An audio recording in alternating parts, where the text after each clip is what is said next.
తెలుగునాట ఎందరో స్టార్ హీరోలు సరసన నటించిన సమంత తన కెరీర్ పీక్స్‌లో ఉన్నప్పుడే ఓ కొత్త హీరో పక్కన హీరోయిన్‌గా చేసి పెద్ద రిస్క్ చేసింది.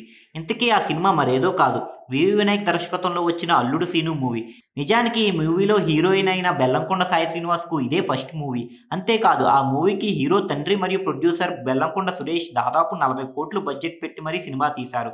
దీంతో అప్పట్లో ఈ మూవీ ఇండస్ట్రీలో పెద్ద చర్చకు దారితీసింది. దానికి తోడు టాప్ హీరోయిన్ అయిన సమంత ఓ కొత్త హీరో పక్కన నటించడానికి ఎలా ఒప్పుకుందని అందరూ జుట్టు పీక్కున్నారు. అయితే ఆ మూవీలో సమంత అంత ఈజీగా ఏమీ చేయలేదంట. ఏకంగా 2,00,00,000 రెమ్యునరేషన్ డిమాండ్ చేసిందంట.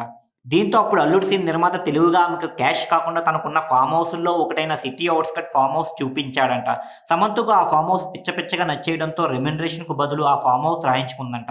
ఇక సమంత ఇప్పటికి కూడా ఆ ఫార్మ్ హౌస్‌ని అమ్మకుండా అలాగే ఉంచుకుందంట. దాని ధర నేటి మార్కెట్ రేట్ ప్రకారం దాదాపు 15,00,00,000 ఉండొచ్చని ఆ ఫార్మ్ హౌస్ ఇచ్చిన నిర్మాతని ఇటీవల ఓ ఇంటర్వ్యూలో చెప్పడం జరిగింది. ఇక ఇదే సినిమాలో హీరోయిన్ సమంతతో పాటు హీరోయిన్ తమన్నా కూడా ఓ స్పెషల్ సాంగ్ చేసింది. ఆ సాంగ్ కోసం అయితే తమన్నాకు ఈ 'అల్లుడు సీను' చిత్ర నిర్మాత 90,00,000 రెమ్యునరేషన్ ఇచ్చాడంట. ఇలా అప్పట్లో ఈ 'అల్లుడు సీను' చిత్ర నిర్మాత తన కొడుకుని పెట్టి ఎంతో ఖర్చు చేసి మరి తీసిన ఈ సినిమా అప్పటి స్టార్ డైరెక్టర్ వివి వినాయక్ గారి టేకింగ్ కారణంగా, బ్రహ్మానందం అల్టిమేట్ కామెడీ కారణంగా, అలాగే డీఎస్‌పీ ఇచ్చిన అద్భుతమైన పాటల కారణంగా సూపర్ డూపర్ హిట్ అయ్యి నిర్మాతకు మంచి లాభాలను తెచ్చిపెట్టడమే కాకుండా తన కొడుకుని హీరోగా ఇండస్ట్రీలో నిలబెట్టింది.